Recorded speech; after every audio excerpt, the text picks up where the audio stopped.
السلام علیکم۔ حکایت شخصادی میں سے فولادی پنجے والا۔ عادت بائی جان کے شہر اردبیل میں آہنی پنجے والے اور بیلچے میں سے تیر گزارنے والے ایک شخص کے سامنے ایک جنگ میں ایک کمبل پوش جوان سامنے آیا۔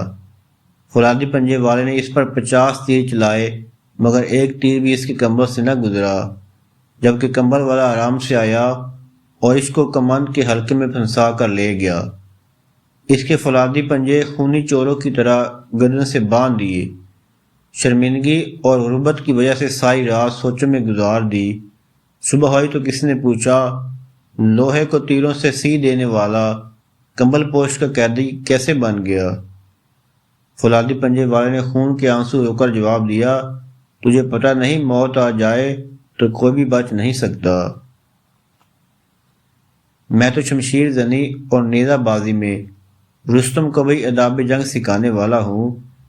جب نصیب کے بازو میں طاقت تھی تو میرے لیے بیلچہ کمبل کی طرح تھا، اور اب جب کہ بخت نے ساتھ چھوڑ دیا ہے تو کمبل بھی بیلچے سے کم نہیں۔ موت کے وقت نیزہ زیرہ کو بھی پھاڑ دیتا ہے اور زندگی ہو تو قمیض سے بھی نہیں گزرتا۔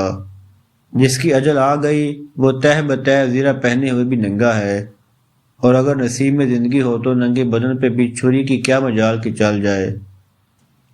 نہ تو عقل مند کوشش سے جان بچا سکتا ہے اور نہ ہی بے وقوف بے احتیاطی سے مرا ہے۔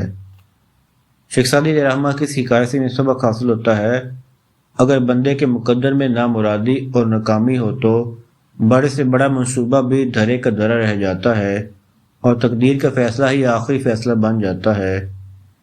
دیکھیے قسمت کی شومی دن برے آنے لگے، جن کو تھی پھولوں سے نفرت ٹھوکریں کھانے لگے۔